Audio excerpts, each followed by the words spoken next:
ഇത്തരത്തിലുള്ള ജീവിതം കൊണ്ടുള്ള ഒരു ആരാധനയില്ലാതെ കേവലം വാക്കുകൊണ്ടുള്ള ഒരു ആരാധനയാണ് ദൈവമേ നീ നല്ലവൻ പരിശുദ്ധൻ എന്ന് പറയുകയും നമ്മുടെ ജീവിതം ആ പരിശുദ്ധനായ ദൈവത്തിൻ്റെ മുമ്പാകെ വിശുദ്ധിയിൽ ജീവിക്കുന്നില്ല എങ്കിൽ നാം കപടഭക്തരായി മാറുകയും നമ്മുടെ അധരത്തിൽ നിന്ന് വരുന്ന സ്തുതി സ്തോത്രം ദൈവത്തിന് സ്വീകരിക്കാൻ ബുദ്ധിമുട്ടായി മാറുകയും ചെയ്യും. എന്നാൽ നിങ്ങളുടെ ശരീരങ്ങളെ ജീവനും വിശുദ്ധവും ദൈവത്തിന് സ്വീകാര്യവുമായ യാഗമായി സമർപ്പിക്കുവിൻ. അനുദിന ജീവിതത്തിൽ നമ്മുടെ ജീവിതത്തെ നാം യാഗപീഠത്തിൽ കിടത്തിയിട്ടുണ്ടെങ്കിൽ അങ്ങനെയുള്ള ഒരു ഭക്തൻ്റെ വിശുദ്ധൻ്റെ വായിൽ നിന്ന് വരുന്ന സ്തുതി സ്തോത്രം ദൈവസ്തുതിഗീതങ്ങൾ ദൈവത്തിന് ഏറ്റവും പ്രസാദമാണ്. നാം വിശുദ്ധിയിൽ ജീവിക്കാതെ കേവലം അധരം കൊണ്ട് ചില സ്തുതിവാചകങ്ങൾ പറഞ്ഞാൽ അത് കേട്ട് തൃപ്തനാകുന്നവനല്ല ദൈവം. സർവശക്തനായ ദൈവം നമ്മോട് കൽപ്പിച്ചിരിക്കുന്നു, ഞാൻ വിശുദ്ധനാകയാൽ നിങ്ങളും വിശുദ്ധരായിരിക്കുവിൻ. ദൈവത്തിന് മഹത്വം ഉണ്ടാകട്ടെ. സർവശക്തനായ കർത്താവ് പറഞ്ഞിരിക്കുകയാണ്, ഞാൻ വിശുദ്ധനായിരിക്കുന്നത് കൊണ്ട് നിങ്ങളും വിശുദ്ധരായിരിക്കുവിൻ. വിശുദ്ധൻ എന്ന് പറഞ്ഞാൽ ദൈവത്തിൻ്റെ ആവശ്യങ്ങൾക്ക് വേണ്ടി ദൈവത്താൽ വേർതിരിക്കപ്പെട്ടവനാണ് വിശുദ്ധൻ. വിശുദ്ധൻ ഈ ലോകത്തിലെ സ്വന്തം നേട്ടങ്ങൾക്ക് വേണ്ടി തൻ്റെ സ്വാർത്ഥ താല്പര്യങ്ങൾ നിറവേറാൻ വേണ്ടി ജീവിക്കുന്നവനല്ല. ഒരു വിശുദ്ധൻ്റെ ജീവിതത്തിൻ്റെ ഏക ലക്ഷ്യം തൻ്റെ ജീവിതം കൊണ്ട് കർത്താവിൻ്റെ നാമത്തിന് മഹത്വം കിട്ടണം. പൗലോസ് അതിനെക്കുറിച്ച് പറയുന്നു. ഫിലിപ്പേ ലേഖനം 1-ാം അധ്യായം 20-ാം വാക്യത്തിൽ പൗലോസ് പറയുന്നത്, എൻ്റെ ജീവിതം കൊണ്ടാകട്ടെ എൻ്റെ മരണം കൊണ്ടാകട്ടെ യേശുക്രിസ്തു എന്നിൽ മഹത്വപ്പെടണം. അതാണ് ഞാൻ പ്രതീക്ഷിക്കുന്നത്, അതാണ് ഞാൻ പ്രത്യാശിക്കുന്നത്. ഒരു യഥാർത്ഥ ഭക്തൻ അവൻ്റെ സ്വന്തം കാര്യലാഭത്തിന് വേണ്ടിയല്ല ജീവിക്കുന്നത്. അവൻ്റെ ജീവിതം വഴിയായാലും മരണം വഴിയായാലും യേശുക്രിസ്തു മഹത്വപ്പെടണം തന്നിലൂടെ. പൗലോസിൻ്റെ പ്രതീക്ഷ, പൗലോസിൻ്റെ പ്രത്യാശ, ഇതേ പ്രതീക്ഷയും പ്രത്യാശയുമാണോ നമുക്കുള്ളത് എന്ന് ചിന്തിക്കണം. തൻ്റെ ജീവിതം കൊണ്ടാകട്ടെ മരണം കൊണ്ടാകട്ടെ യേശുക്രിസ്തു എന്നിലൂടെ മഹത്വപ്പെടണം.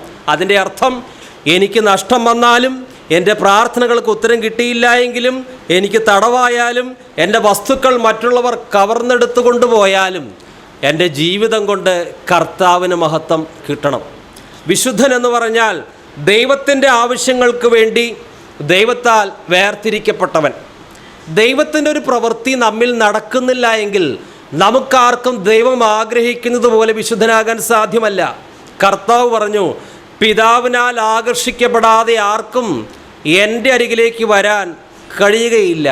യേശു പറഞ്ഞു, ഞാൻ നിങ്ങളെ തിരഞ്ഞെടുത്തതാണ്, നിങ്ങളല്ല എന്നെ തിരഞ്ഞെടുത്തത്. അതുകൊണ്ട് സ്വന്തം ശക്തിയാലും ബുദ്ധിയാലും ഒരു വിശുദ്ധ ജീവിതം, ദൈവത്തിന് പ്രസാദകരമാകുന്ന രീതിയിലുള്ള ജീവിതം നയിക്കാൻ പറ്റില്ല. ദൈവം നമ്മളെ തിരഞ്ഞെടുക്കണം. പഴയ നിയമത്തിൽ ദേവാലയത്തിൽ വിശുദ്ധ പാത്രങ്ങളുണ്ട്. ദേവാലയത്തിലെ ആ പാത്രങ്ങളുടെ പ്രത്യേകത, മറ്റു യാതൊരു ആവശ്യങ്ങൾക്കും വീട്ടാവശ്യങ്ങൾക്ക് ആ പാത്രം ഉപയോഗിക്കുകയില്ല.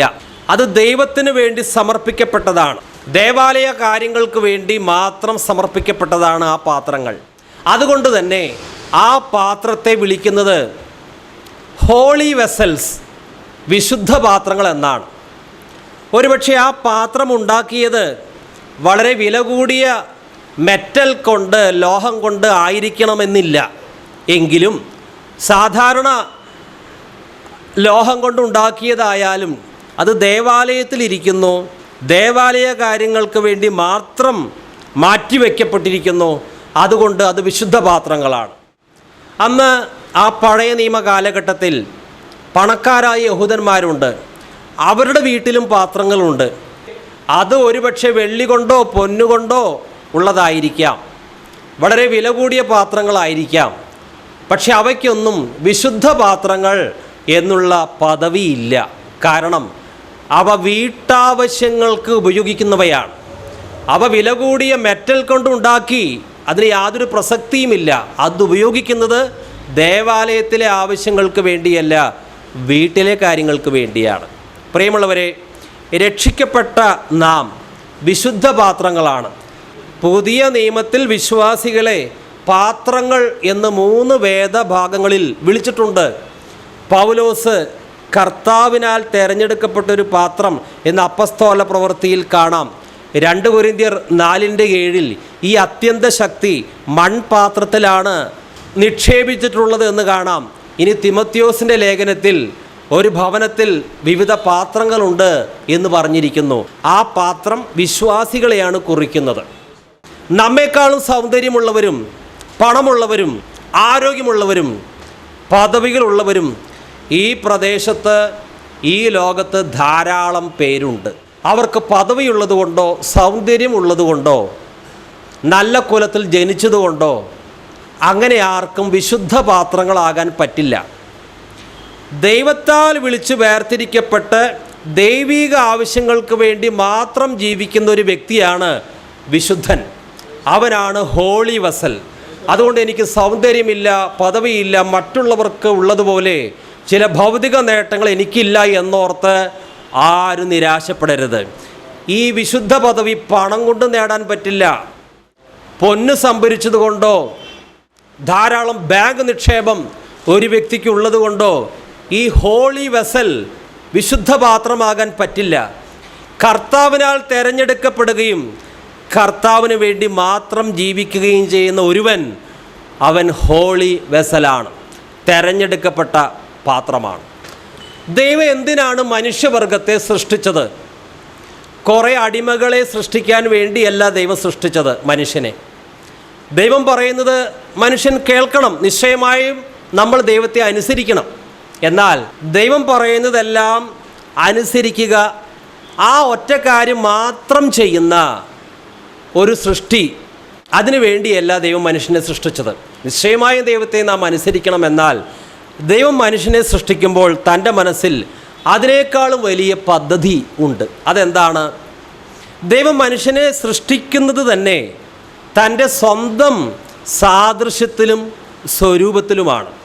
അപ്പോൾ ദൈവം മനുഷ്യനെ സൃഷ്ടിക്കുമ്പോൾ ദൈവത്തിൻ്റെ ഉദ്ദേശം ദൈവത്തിൻ്റെ അതേ സ്വഭാവം തന്നെ ഈ മനുഷ്യനും വെളിപ്പെടുത്തണം. ദൈവത്തിൻ്റെ അതേ സ്വഭാവം തന്നെ, ദൈവത്തിൻ്റെ അതേ സാദൃശ്യമുള്ളവരായി നമ്മൾ മാറണം എന്ന് പറഞ്ഞാൽ അതിൻ്റെ ഉദ്ദേശം നാം മറ്റൊരു ദൈവമാകുകയല്ല, കുട്ടി ദൈവമാകുകയല്ല. പിന്നെ എന്താണ്? ദൈവം സർവശക്തനാണ്, നമുക്കൊരിക്കലും സർവശക്തി കിട്ടുകയില്ല. ദൈവം സർവത്തിലും നിറഞ്ഞു നിൽക്കുന്നവനാണ്, നമുക്ക് ആ രീതിയിൽ ഒരു സർവ്വവ്യാപകത്വം കിട്ടില്ല. ദൈവം ഒരു വാക്കുകൊണ്ട് സകലത്തെ സൃഷ്ടിച്ചവനാണ്, അതുപോലൊരു പവർ നമുക്കൊരിക്കലും കിട്ടില്ല. ഇതെല്ലാം ദൈവത്തിൽ മാത്രം കാണാവുന്ന പ്രത്യേകതയാണ്. ഇതാണ് ദൈവത്തെ ദൈവമാക്കുന്നത്. ഇത്തരത്തിലുള്ള ശക്തികളൊന്നും നമുക്ക് കിട്ടുന്നില്ല എങ്കിലും ദൈവത്തിൻ്റെ ദിവ്യ സ്വഭാവത്തിൽ നമ്മൾ പങ്കാളികളാകണം. ദൈവത്തിൻ്റെ അതേ സാദൃശ്യത്തിൽ മനുഷ്യനെ സൃഷ്ടിച്ചു എന്ന് പറഞ്ഞാൽ ദൈവത്തിൻ്റെ സ്വഭാവമാണ് കരുണ, മനസ്സലിവ്, വിശുദ്ധി, സ്നേഹം. ഈ രീതിയിലുള്ള ദൈവിക സ്വഭാവത്തിൽ നമ്മൾ പങ്കാളികളാകണം. ദൈവത്തിൻ്റെ അതേ പവർ നമുക്ക് ലഭിക്കുകയില്ല, ഒരു കാലത്തും എത്ര പ്രാർത്ഥിച്ചാലും കിട്ടില്ല. അത് ദൈവത്തിന് മാത്രം അവകാശപ്പെട്ടതാണ്. പക്ഷേ ദൈവത്തിന് ക്ഷമിക്കാൻ പറ്റുന്നു, സഹിക്കാൻ പറ്റുന്നു, സ്നേഹിക്കാൻ പറ്റുന്നു. ശിഷ്ടൻ്റെ മേലും ദുഷ്ടൻ്റെ മേലും വെയിലും മഴയും അയക്കാൻ ദൈവത്തിന് കഴിയും. അത് ദൈവത്തിൻ്റെ സ്വഭാവമാണ്. ആ ദിവ്യ സ്വഭാവം നമ്മളിലൂടെ വെളിപ്പെടണം. ഇതിനു വേണ്ടിയാണ് ദൈവം നമ്മെ സൃഷ്ടിച്ചത്, അല്ലാതെ കുറേ അടിമകളെ സൃഷ്ടിക്കുകയായിരുന്നില്ല. ഉൽപ്പത്തി 1:26 അനന്തരം ദൈവം നാം നമ്മുടെ സ്വരൂപത്തിൽ നമ്മുടെ സാദൃശ്യപ്രകാരം മനുഷ്യരെ ഉണ്ടാക്കുക. മാലാഖമാരെ സൃഷ്ടിക്കുമ്പോൾ എൻ്റെ സാദൃശ്യപ്രകാരം മാലാഖമാർ ഉണ്ടാകണം അങ്ങനെ പറഞ്ഞതായി ബൈബിളിൽ ഇല്ല. മനുഷ്യനെ സൃഷ്ടിക്കുമ്പോൾ ഇതാ പ്രത്യേകമായ രീതിയിൽ നാം നമ്മുടെ സ്വരൂപത്തിൽ നമ്മുടെ സാദൃശ്യപ്രകാരം മനുഷ്യനെ ഉണ്ടാക്കുക. അതുകൊണ്ട് നാം വിശുദ്ധരാണെന്ന് പറഞ്ഞാൽ അതിൻ്റെ അർത്ഥം എന്താണ്? ദൈവത്തിൻ്റെ ദിവ്യ സ്വഭാവം നമ്മിലൂടെ പ്രതിഫലിക്കുന്നവർ എന്നാണ് അതിൻ്റെ അർത്ഥം. തുടക്കത്തിൽ കേട്ടു, വിശുദ്ധനെന്ന് പറഞ്ഞാൽ ദൈവത്തിൻ്റെ ആവശ്യങ്ങൾക്കായി ദൈവത്താൽ തിരഞ്ഞെടുക്കപ്പെട്ടവൻ. രണ്ടാമത് വിശുദ്ധൻ എന്ന് പറഞ്ഞാൽ മനുഷ്യൻ്റെ പ്രാകൃത സ്വഭാവം വെളിപ്പെടുത്തുന്നവനല്ല, കർത്താവായ യേശു ക്രിസ്തുവിൻ്റെ ദിവ്യ സ്വഭാവം, ആ ക്ഷമ, കരുണ, സ്നേഹം, വിശുദ്ധി, ജീവിതത്തിൽ പ്രതിഫലിപ്പിക്കുന്നവനാണ് വിശുദ്ധൻ. ഇവയാൽ നിങ്ങൾ ലോകത്തിൽ മോഹത്താലുള്ള നാശം വിട്ടൊഴിഞ്ഞിട്ട് ദിവ്യ സ്വഭാവത്തിന് കൂട്ടാളിയായി തീരുവാൻ ഇടവരുന്നു. പണ്ട് നമ്മൾ ലോകത്തിൽ മോഹത്താലുള്ള നാശം വിട്ടൊഴിഞ്ഞവരായിരുന്നില്ല, അതിൻ്റെ ഇരകളായിരുന്നു. ക്രിസ്തുവിൽ വിശ്വസിച്ചപ്പോഴോ ലോകത്തിൽ മോഹത്താലുള്ള നാശം വിട്ടൊഴിഞ്ഞിട്ട് ദിവ്യ സ്വഭാവത്തിന് കൂട്ടാളിയായി തീരുവാൻ ഇടവരുന്നു. ഈ ദിവ്യ സ്വഭാവം രക്ഷിക്കപ്പെടാതെ നമുക്കൊരിക്കലും കിട്ടുമായിരുന്നില്ല. പ്രാകൃത സ്വഭാവത്തിൽ ജീവിച്ച ഒരു പഴയ കാലം എനിക്കും നിങ്ങൾക്കും ഉണ്ട്. ക്രിസ്തു നമ്മെ വീണ്ടെടുത്തു. എങ്ങനെ വീണ്ടെടുത്തു? നമ്മുടെ പ്രവൃത്തി കൊണ്ട്, വാക്കുകൊണ്ട്, മനോഭാവം കൊണ്ട്, ചിന്ത കൊണ്ട് നമ്മൾ ഒരുപാട് പാപങ്ങൾ ചെയ്തു. ആ പാപത്തിൻ്റെ ശിക്ഷ നിത്യമായ നരകമാണ്. ഞാനും നിങ്ങളും നരകമല്ലാതെ മറ്റൊന്നും വാസ്തവത്തിൽ അർഹിക്കുന്നില്ല. എങ്കിലും കർത്താവായ യേശു ക്രിസ്തു കാൽവരി കുരിശിൽ നമുക്ക് വേണ്ടി മരിച്ചതുകൊണ്ട്, നമ്മുടെ പാപങ്ങൾക്ക് പരിഹാരം വരുത്തിയതുകൊണ്ട് കൃപയാൽ നാം രക്ഷിക്കപ്പെട്ടു. നമ്മുടെ പ്രവൃത്തി കൊണ്ടല്ല, ഏതെങ്കിലും ചടങ്ങുകൾ ഭക്തിയോടെ അതിൽ പങ്കെടുത്തതുകൊണ്ടല്ല, കർമ്മങ്ങൾ കൂദാശകൾ കൊണ്ടല്ല, ക്രിസ്തുവിൻ്റെ നിർമ്മലമായ രക്തം കൊണ്ടാണ്. കർത്താവായ യേശു ക്രിസ്തു തൻ്റെ വിശുദ്ധ രക്തം കൊണ്ടാണ്, ലോകത്തിൻ്റെ പാപങ്ങളെ ചുമക്കുന്ന ദൈവത്തിൻ്റെ ദിവ്യ ചെമ്മരിയാടായ യേശു ക്രിസ്തുവിൻ്റെ വിശുദ്ധ രക്തം കൊണ്ടാണ് നാം പാപക്കറകളിൽ നിന്ന് വിമുക്തി പ്രാപിച്ച് വിശുദ്ധരായത്. എന്നാൽ ക്രിസ്തു കുരിശിൽ മരിച്ചത് കേവലം നമ്മുടെ പാപങ്ങൾക്ക് മോചനം തന്ന് പിശാചിൻ്റെയും പാപത്തിൻ്റെയും പിടിയിൽ നിന്ന് നമ്മെ രക്ഷിക്കാൻ മാത്രമല്ല, നരകത്തിലേക്ക് പോകേണ്ട നമ്മെ സ്വർഗത്തിലേക്ക് കൊണ്ടുപോകുവാൻ വേണ്ടി മാത്രമല്ല യേശു മരിച്ചത്. പിന്നെ എന്തിനും കൂടിയാണ് മരിച്ചത്? നാം ദിവ്യ സ്വഭാവത്തിന് കൂട്ടാളികളാകണം. ഈ ഭൂമിയിൽ ജീവിക്കുമ്പോൾ, ഈ ഭൂമിയിൽ നാം ജീവിക്കുമ്പോൾ രക്ഷിക്കപ്പെട്ടു എന്ന് കേവലം അവകാശവാദം മാത്രം മുഴക്കിയാൽ പോരാ. പിന്നെയോ യേശു ജീവിച്ചതുപോലെ നാം ജീവിക്കണം. അതിനുവേണ്ടി യേശു കേവലം കുരിശിൽ മരിക്കുക മാത്രമല്ല, തൻ്റെ 33 വർഷക്കാലമുള്ള ഈ ഭൂമിയിലെ ജീവിതത്തിൽ എങ്ങനെയാണ് തന്നെ അനുഗമിക്കുന്നവർ ദിവ്യ സ്വഭാവം വെളിപ്പെടുത്തി ജീവിക്കേണ്ടത്, അതിനൊരു മാതൃക തന്നു. കേവലം നമ്മളെ രക്ഷിക്കുക മാത്രമല്ല, രക്ഷിക്കപ്പെട്ട് കഴിഞ്ഞാൽ എങ്ങനെയാണ് ദൈവത്തിന് പ്രസാദകരമായി ദിവ്യ സ്വഭാവം വെളിപ്പെടുത്തി നാം ജീവിക്കണം, അതിന് ക്രിസ്തു ഒരു നല്ല മാതൃക നമുക്ക് തന്നിരിക്കുന്നു. അത് മനസ്സിലാക്കിയ പത്രോസ് പറയുകയാണ്, അവൻ നമുക്ക് വേണ്ടി സഹിച്ചു, നാം പിൻചെല്ലുവാൻ ഒരു മാതൃക തന്നിരിക്കുന്നു. കേവലം രക്ഷിക്കപ്പെട്ടതുകൊണ്ട് എല്ലാം അവസാനിക്കുന്നില്ല. ഒരു വിശുദ്ധൻ ദിവ്യ സ്വഭാവം, അതായത് യേശുവിൻ്റെ ദിവ്യ സ്വഭാവം വെളിപ്പെടുത്തി ജീവിക്കണം. യേശു ക്ഷമിച്ചതുപോലെ, യേശു സഹിച്ചതുപോലെ, യേശു വിട്ടുകൊടുത്തതുപോലെ, യേശു വിശുദ്ധിയിൽ ജീവിച്ചതുപോലെ ജീവിക്കുക. ഇതിനാണ് ദൈവം നമ്മെ സൃഷ്ടിച്ചത് തന്നെ. എബ്രായ ലേഖനം 6-ാം അധ്യായം 20-ാം വാക്യം, നമ്മുടെ മുന്നോടിയായി യേശു മെൽക്കിസദെക്കിൻ്റെ ക്രമപ്രകാരം എന്നേക്കും പുരോഹിതനായിക്കൊണ്ട് ഏത് വിരിക്കുള്ളിൽ പ്രവേശിച്ചുവോ അതേ വിരിക്കുള്ളിലേക്ക് പ്രത്യാശ കടന്നു ചെല്ലുന്നു. നമ്മുടെ മുന്നോടിയായി യേശു. മുന്നോടി എന്ന് പറഞ്ഞാൽ എന്താ അതിൻ്റെ അർത്ഥം? മുന്നമേ ഓടുന്നവൻ. യേശു മുന്നമേ ഓടുന്നു, നമ്മൾ പിന്നിൽ ഓടുന്നു. യേശു നാം എങ്ങനെ ഓടണം, നാം എങ്ങനെ ജീവിക്കണം, അതിനൊരു മാതൃക കാണിച്ചു തന്നിരിക്കുകയാണ്. ഇതാ, നിങ്ങൾ എന്നെ അനുഗമിക്കൂ, ഞാൻ നിങ്ങൾക്ക് മുമ്പേ പോവുകയാണ്. നിങ്ങൾ എൻ്റെ കാൽ ചുവടുകൾ പിന്തുടരുകയാണെങ്കിൽ ഞാൻ ജീവിച്ചതുപോലെ എൻ്റെ അതേ സ്വഭാവം ജീവിതത്തിൽ പ്രാവർത്തികമാക്കിക്കൊണ്ട് വെളിപ്പെടുത്തിക്കൊണ്ട് നിങ്ങൾക്കും അത് സാധ്യമാണ്. അതിന് ഞാനിതാ മുന്നോടിയായി തീർന്നിരിക്കുന്നു. 1 പത്രോസ് 2-ാം അധ്യായം 21-ാം വാക്യം, ഇതിനായിട്ടാണ് നിങ്ങൾ വിളിക്കപ്പെട്ടിരിക്കുന്നത്. എന്തെന്നാൽ ക്രിസ്തു നിങ്ങൾക്ക് വേണ്ടി സഹിക്കുകയും നിങ്ങൾ അനുകരിക്കുന്നതിന് വേണ്ടി നിങ്ങൾക്ക് മാതൃക നൽകുകയും ചെയ്തിരിക്കുന്നു. ക്രിസ്തു നിങ്ങൾക്ക് വേണ്ടി സഹിക്കുകയും നിങ്ങൾ അനുകരിക്കുന്നതിന് വേണ്ടി നിങ്ങൾക്ക് മാതൃക നൽകുകയും ചെയ്തിരിക്കുന്നു. ഒരു വിശുദ്ധൻ്റെ സ്വഭാവം, യേശുവിൻ്റെ സ്വഭാവം തൻ്റെ ജീവിതത്തിലൂടെ വെളിപ്പെടുത്തുന്ന സ്വഭാവം. ക്രിസ്തു നമുക്ക് വേണ്ടി സഹിച്ചു, നാം പിൻചെല്ലുവാൻ ഒരു മാതൃക തന്നിരിക്കുന്നു. അതുകൊണ്ട് ഞങ്ങളുടെ സഭയുടെ പാസ്റ്റർ അത്ര വിശുദ്ധനൊന്നുമല്ല. വിശ്വാസികളും അത്ര വലിയ ആത്മീയരുമൊന്നുമല്ല. അതുകൊണ്ട് ഞാനും ഇങ്ങനെ ജഡികനായി പിന്നിലേക്ക് പോയിക്കൊണ്ടിരിക്കുകയാണ്. എന്തു ചെയ്യാം ദൈവമേ? ഇങ്ങനെ പറഞ്ഞാൽ ആർക്കും ഒരു ഒഴിക്കഴിവ് കിട്ടുകയില്ല. പാസ്റ്ററെ മാതൃകയാക്കാനല്ല പറഞ്ഞിരിക്കുന്നത്, പഴയ വിശ്വാസികളെയോ പുതിയ വിശ്വാസികളെയോ മാതൃകയാക്കാനല്ല പറഞ്ഞിരിക്കുന്നത്, പാപത്തിൽ വീണുപോയവരെ മാതൃകയാക്കാനല്ല പറഞ്ഞിരിക്കുന്നത്. ഒരു പാപവും ചെയ്യാത്ത നിർമ്മലനും നിർദോഷനുമായ യേശു ക്രിസ്തുവിനെ അനുഗമിക്കുവാനാണ് പറഞ്ഞിരിക്കുന്നത്. അതുകൊണ്ട് അവരൊക്കെ പാപം ചെയ്തതുകൊണ്ട് ഞാനും പാപം ചെയ്തു എന്ന് പറഞ്ഞാൽ നമുക്കാർക്കും ദൈവത്തിൻ്റെ മുമ്പാകെ ഒരു നീതീകരണം ലഭിക്കുകയില്ല. പെർഫെക്റ്റ് മാതൃക കർത്താവായ യേശു ക്രിസ്തു ഏത് സമയത്തും പിതാവിനെ അനുസരിച്ചു, ഏത് സാഹചര്യത്തിലും പിതാവിനെ അനുസരിച്ചു. നമ്മിൽ പലർക്കും ഒരു സീസൺ ഭക്തിയാണ്. ചില സമയത്ത് ദൈവത്തെ അനുസരിക്കും, എന്നാൽ ചില ഇടർച്ചകൾ പ്രയാസങ്ങളൊക്കെ ഉണ്ടാകുമ്പോൾ അനുസരിക്കുന്നത് മാറ്റിവെക്കും. ചിലർ ദൈവത്തെ അനുസരിക്കുന്നത് അവർക്ക് നല്ല മൂഡ് വേണം. ചിലർ പറയും ഇന്ന് ആരാധിക്കാനും സ്തുതിക്കാനും പാട്ടുപാടാനും ഒരു മൂഡ് തോന്നുന്നില്ല, മൗനമായിട്ടിരിക്കാം. എന്നാൽ കർത്താവായ യേശു ക്രിസ്തു ഗെത്സമനയിൽ രക്തമുയർക്കുമ്പോഴും പിതാവിനെ അനുസരിക്കുവാൻ തന്നെ സമർപ്പിച്ചു. ഒരു വിശുദ്ധൻ ഒരു പ്രത്യേക സീസണിലല്ല അവൻ്റെ ഭക്തി വിളങ്ങി നിൽക്കുന്നത്. ചില പ്രത്യേക മതങ്ങളിൽ, സമുദായങ്ങളിൽ വർഷത്തിൽ ചില പ്രത്യേക മാസം, ആഴ്ച, അതാണ് അവർ കാര്യമാക്കുന്നത്. ഭയങ്കര ഭക്തരായി ജീവിക്കുവാൻ അവർ പരിശ്രമിക്കും.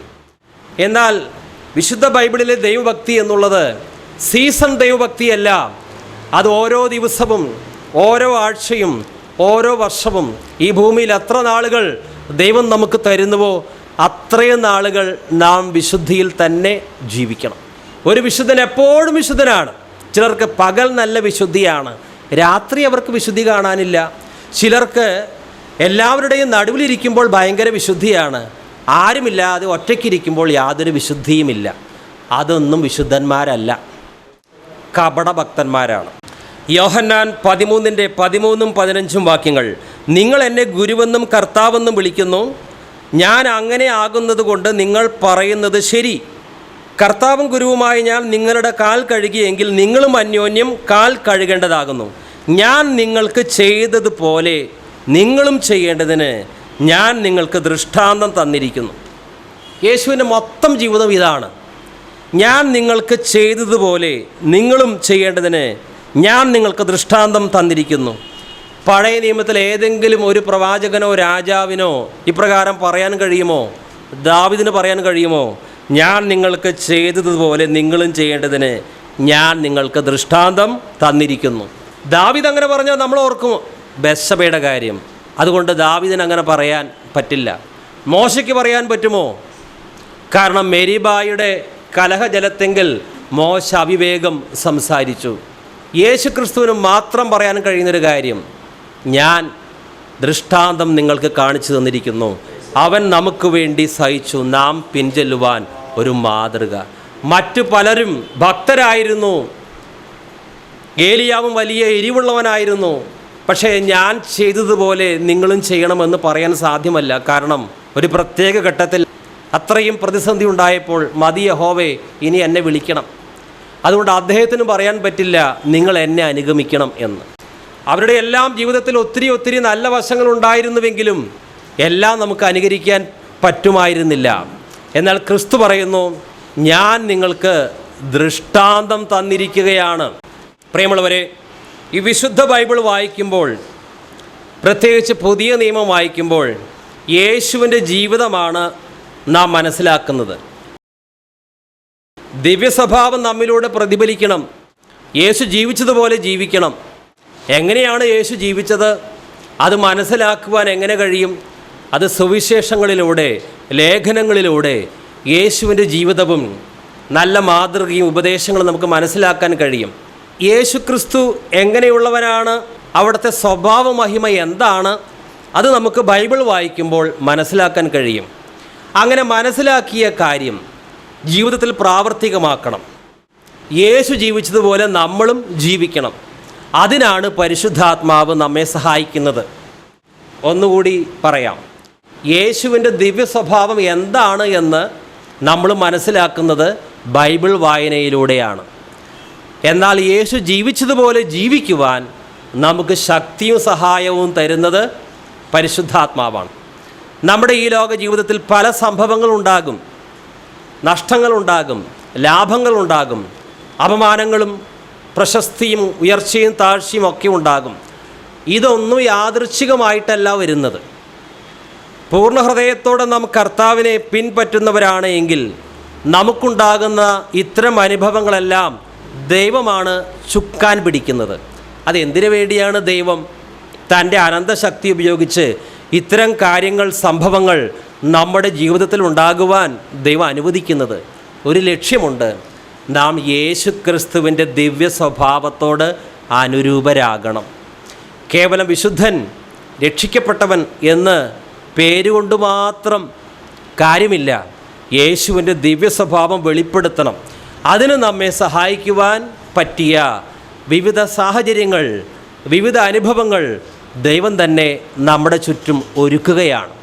റോമാലേഖനം 8-ാം അധ്യായം 28 തൊട്ട് 29 വരെയുള്ള വാക്യങ്ങൾ: ദൈവത്തെ സ്നേഹിക്കുന്നവർക്ക്, അവിടുത്തെ പദ്ധതി അനുസരിച്ച് വിളിക്കപ്പെട്ടവർക്ക് അവിടുന്ന് സകലവും നന്മയ്ക്കായി പരിണമിപ്പിക്കുന്നുവെന്ന് നമുക്കറിയാമല്ലോ. അവിടുന്ന് മുൻകൂട്ടി അറിഞ്ഞവരെ തൻ്റെ പുത്രൻ്റെ സാദൃശ്യത്തോട് അനുരൂപരാക്കാൻ മുൻകൂട്ടി നിശ്ചയിക്കുകയും ചെയ്തു. ഇത് തൻ്റെ പുത്രൻ അനേകം സഹോദരരിൽ ആദ്യജാതനാകുന്നതിന് വേണ്ടിയാണ്. ദൈവത്തെ സ്നേഹിക്കുന്നവർക്ക് എല്ലാം നന്മയ്ക്കായി പരിണമിപ്പിക്കുന്നുവെന്ന് 28-ാം വാക്യത്തിൽ കാണാം. എന്താണ് ഈ നന്മ? അതാണ് 29-ാം വാക്യം. നന്മ എന്ന് പറഞ്ഞാൽ വിശദീകരിച്ചിരിക്കുന്നത് 29-ാം വാക്യത്തിലാണ്. അവിടുന്ന് മുൻകൂട്ടി അറിഞ്ഞവരെ തൻ്റെ പുത്രൻ്റെ സാദൃശ്യത്തോട് അനുരൂപരാക്കാൻ മുൻകൂട്ടി നിശ്ചയിക്കുകയും ചെയ്തു. നമ്മൾ ജനിക്കുന്നതിന് മുമ്പ് നമ്മുടെ അനുവാദം ചോദിക്കാതെ നമ്മെ ഒരു കാര്യത്തിന് അപ്പോയിൻറ്റ് ചെയ്തു, മുൻകൂട്ടി നിയമിച്ചു. അതെന്തിനു വേണ്ടിയാണ്?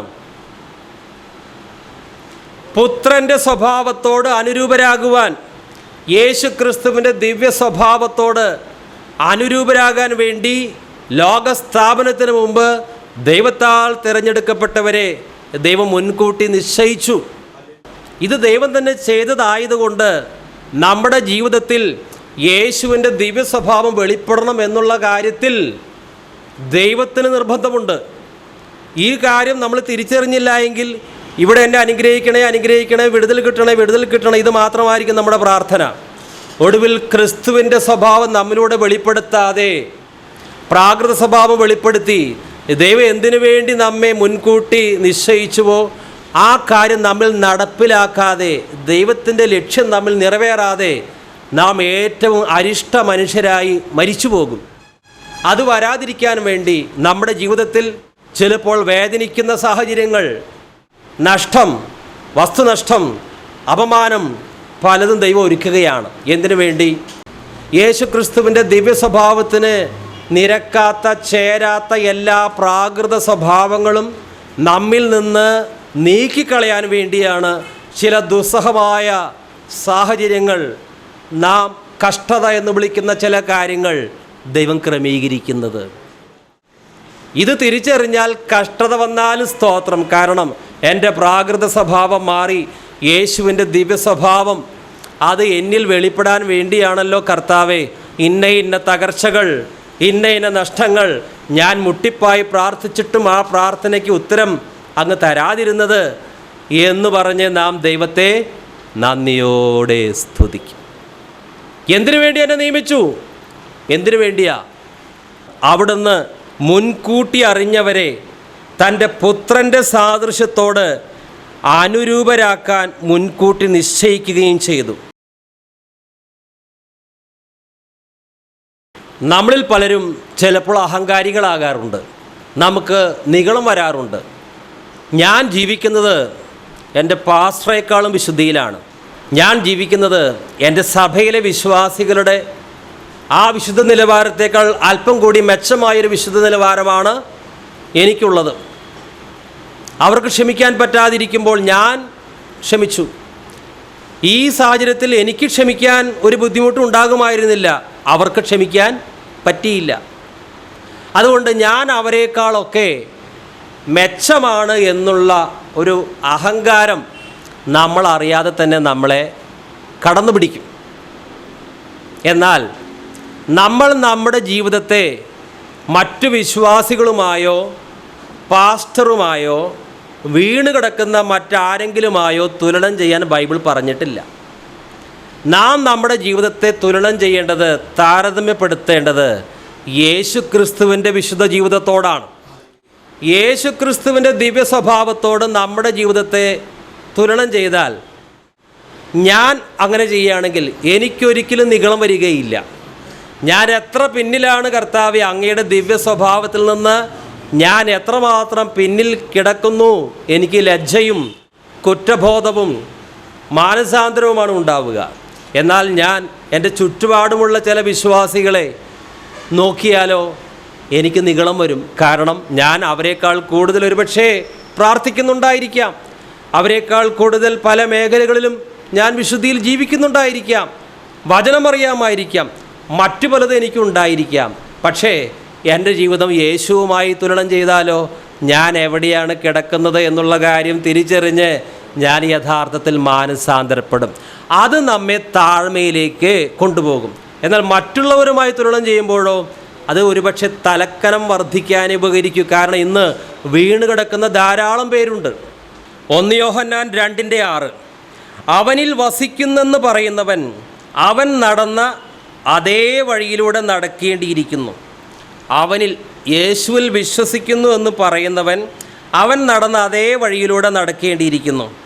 ഇന്ന് ചില പാരമ്പര്യ പെന്തക്കോസ്ത് സംഘടനകളിൽ പെട്ടവർ പറയാറുണ്ട്, ഞങ്ങളുടെ പിതാക്കന്മാരുടെ ജീവിതം, ആദർശം, ഉപദേശം അതൊക്കെയാണ് ഞങ്ങൾ പിന്തുടരുന്നത്. അതിലൊക്കെ ചില നല്ല കാര്യങ്ങളുണ്ടാകാം, പക്ഷേ അതൊന്നും പൂർണ്ണതയുള്ളതല്ല. നമ്മോട് ഇവിടെ ഏതെങ്കിലും ഒരു സഭാ പാരമ്പര്യത്തെ, ഇനി ആ സഭയിൽ തന്നെ നല്ല വിശുദ്ധ ജീവിതം നയിച്ച ചില പിതാക്കന്മാരുണ്ടായിരിക്കാം, അവരെ ഒന്നും മാതൃകയാക്കാൻ, അവർ നടന്ന പോലെ നടക്കാൻ ഇവിടെ എന്താ എഴുതിയിരിക്കുന്നത്? അതല്ല പറഞ്ഞിരിക്കുന്നത്. അവനിൽ വസിക്കുന്നു എന്ന് പറയുന്നവൻ അവൻ നടന്ന അതേ വഴിയിലൂടെ നടക്കേണ്ടിയിരിക്കുന്നു. ഏതെങ്കിലും സഭയുടെ പാരമ്പര്യമല്ല നമ്മൾ പിന്തുടരേണ്ടത്. ഇന്ന് പലരും അഭിമാനിക്കാറുണ്ട്, ഞങ്ങൾ ഇന്ന സഭയിലെ പാരമ്പര്യം പേറി നടക്കുന്നവരാണ്. അങ്ങനെയുള്ളൊരു തലക്കനം ആരെയും സ്വർഗത്തിലേക്ക് കൊണ്ടുപോവുകയില്ല. തിരുവചനം പറയുന്നു, എബ്രായ ലേഖനം 12:2 വിശ്വാസത്തിൻ്റെ നാഥനും അതിനെ പൂർണ്ണതയിൽ എത്തിക്കുന്നവനുമായ യേശുവിനെ മുന്നിൽ കണ്ടുകൊണ്ട് വേണം നാം ഓടാൻ. വിശ്വാസത്തിൻ്റെ നാഥനും അതിനെ പൂർണ്ണതയിൽ എത്തിക്കുന്നവനുമായ യേശുവിനെ മുന്നിൽ കണ്ടുകൊണ്ട് വേണം നാം ഓടാൻ. വേറെ എന്തിനെയെങ്കിലും മുന്നിൽ കണ്ടുകൊണ്ട് ഓടിയാൽ ലക്ഷ്യത്തിലെത്തുകയില്ല. വേറെ ഏതെങ്കിലും സംഘടനകളെ മുന്നിൽ കണ്ടുകൊണ്ട് ഓടിയാലൊന്നും, ജനിച്ചുളർന്ന സഭയെ കണ്ടുകൊണ്ട് ഓടിയാലൊന്നും ലക്ഷ്യത്തിലെത്തുകയില്ല. യേശുവിനെ തന്നെ മുന്നിൽ കണ്ടുകൊണ്ട് വേണം ഓടാൻ. ഇന്ന് പലരും തെറ്റുന്നത്, മരിച്ചുപോയ വിശുദ്ധരെ മാതൃകയാക്കുന്നവരുണ്ട്, ജീവനോടിരിക്കുന്നവരെ മാതൃകയാക്കുന്നവരുണ്ട്. തിരുവചനം പറയുന്നു, യേശു നമുക്ക് വേണ്ടി സഹിച്ചു, നാം പിൻചെല്ലുവാൻ ഒരു മാതൃക തന്നിരിക്കുന്നു. നേരത്തെ പറഞ്ഞല്ലോ, അബ്രഹാം ഒത്തിരി നല്ല കാര്യങ്ങൾ തൻ്റെ ജീവിതത്തിലുണ്ട്, പക്ഷേ എല്ലാം നമുക്ക് അബ്രഹാം ചെയ്തത് മാതൃകയാക്കാൻ പറ്റില്ല. ദാവീദ് ഒത്തിരി നല്ല കാര്യങ്ങൾ ചെയ്തു, പക്ഷേ താൻ ചെയ്ത എല്ലാ കാര്യങ്ങളും മാതൃകയാക്കാൻ പറ്റില്ല. മോശയായാലും ഏലിയാവായാലും അവരൊക്കെ നല്ല കാര്യങ്ങൾ ചെയ്തുവെങ്കിലും അവർ ചെയ്ത എല്ലാ കാര്യങ്ങളും നമുക്ക് മാതൃകയാക്കാൻ പറ്റില്ല. എന്നാൽ ഒരുവൻ ചെയ്ത എല്ലാ കാര്യങ്ങളും നമുക്ക് മാതൃകയാക്കാൻ പറ്റും. അത് മറ്റാരുമല്ല, കർത്താവായ യേശു ക്രിസ്തു. നാം രക്ഷിക്കപ്പെടുവാൻ ആകാശത്തിന് കീഴെ മനുഷ്യർക്കിടയിൽ മറ്റൊരു നാമവും നൽകപ്പെട്ടിട്ടില്ല. ഇവനിൽ യാതൊരു കുറ്റമില്ല, കുറവില്ല, നിഷ്കളങ്കൻ, നേരുള്ളവൻ, പാപികളോട് വേർപെട്ടവൻ. അവനിൽ ഇരുട്ട് ഒട്ടുമില്ല.